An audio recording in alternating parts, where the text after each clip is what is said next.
Development یہ ہے کہ ایران کے ایک شپ کے اوپر امریکن ٹروپس کو بورڈ کیا اور بورڈ کرنے کے بعد اس کو اپنے قبضے میں لے لیا، جس کی وجہ سے اب ایسا محسوس ہوتا ہے کہ جو تھریٹس ہیں سیز فائر کے اوپر وہ بڑی سیریس نظر آتی ہیں۔ سیز فائر جو کہ ایکسپائر ہونا ہے ٹیوزڈے کو، یعنی کل، اس وقت انڈر سٹرین ہے۔ امریکہ کی نیول فورسز نے پہلے تو اس شپ کے اوپر فائرنگ کی، اس کے بعد اس کو سیز کیا۔ پریزیڈنٹ ٹرمپ نے بھی اس کی اناؤنسمنٹ کی سوشل میڈیا کے اوپر، انہوں نے کہا کہ جہاز اس وقت فل کسٹڈی میں ہے امریکن فورسز کی، اور اس کے کانٹینٹ کو، یعنی اس کے اوپر جو سامان ہے اس کو سرچ بھی کیا جا رہا ہے۔ ایران نے اپنے شپ کے اوپر حملہ اور اس کی سیجر کے حوالے سے یہ کہا کہ یہ چائنا کی طرف سے ٹریول کر رہا تھا، کا شدید رد عمل بھی انہوں نے دیا، مگر اس کے ساتھ ساتھ بین الاقوامی مارکیٹ کے اندر تیل کی پرائسز بھی 6% بڑھ گئی۔ ایران کا رسپانس بھی اس کے اوپر انتہائی شدید ہے۔ ایران کے اسٹیٹ میڈیا نے رپورٹ کیا کہ ایران فارملی ریجیکٹ کرتا ہے جو سیکنڈ راؤنڈ آف ٹاکس اس وقت ہونے جا رہا تھا اسلام آباد کے اندر، جس میں امریکہ کا ڈیلیگیشن بھی پہنچے گا آج شام کو۔ ایران نے کہا کہ اس کی 3 وجوہات ہیں، ایک تو جو آن گوئنگ بلاکیڈ ہے ایران کی بندرگاہوں کا، اس کے ساحلی ایریا کا، اور دوسرا امریکہ کی طرف سے تھریٹس ہیں اور ریٹرک ہے،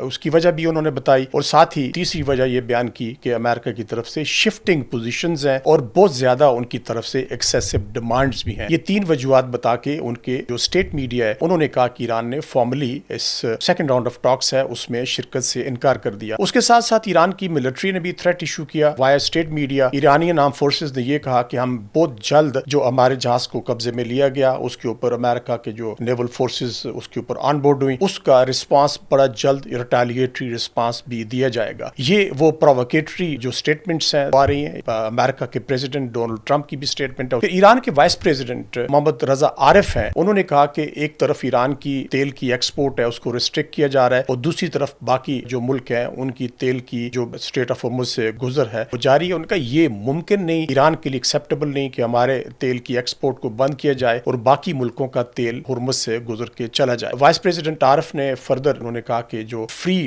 آئل مارکیٹ ہے وہ تو یا تو سب کے لیے ہوگی یا پھر کسی کے لیے نہیں ہوگی۔ یہ بھی ایک تھریٹ انہوں نے ایشو کی۔ جہاں تک تعلق ہے امریکہ کا ڈیلیگیشن جس کا اناؤنسمنٹ پریزیڈنٹ ٹرمپ نے کیا، انہوں نے کہا کہ منگل کی شام کو اسلام آباد پہنچے گا۔ انہوں نے یہ تو نہیں بتایا کہ اس کی کمپوزیشن کیا ہوگی، لیکن بعد میں برطانیہ کی نیوز ایجنسی رائٹرز نے ایک خبر دی جس میں انہوں نے وائٹ ہاؤس کے ایک ترجمان کو کوٹ کیا، جس میں کہا گیا کہ vice president J D Vance delegation کو ہیڈ کریں گے، اور ڈیلیگیشن کے اندر اسٹیو وٹکاف جو ان کے نمائندہ خصوصی مڈل ایسٹ کے لیے ہیں، اور ان کے داماد جیرڈ کشنر ہے۔ اس کے ساتھ ساتھ پریزیڈنٹ ٹرمپ کی ایک اسٹیٹمنٹ ہے جو انہوں نے اے بی سی نیوز کو دی، جس میں انہوں نے کہا vice president Vance probably travel نہیں کریں گے Pakistan, citing security concerns. Trump کی اسٹیٹمنٹ کے بعد بڑی کانٹرڈکشن بھی نظر آتی ہے، اور یہ ابھی ان کلیئر ہے کہ ان کے ڈیلیگیشن کا حصہ کون ہوں گے۔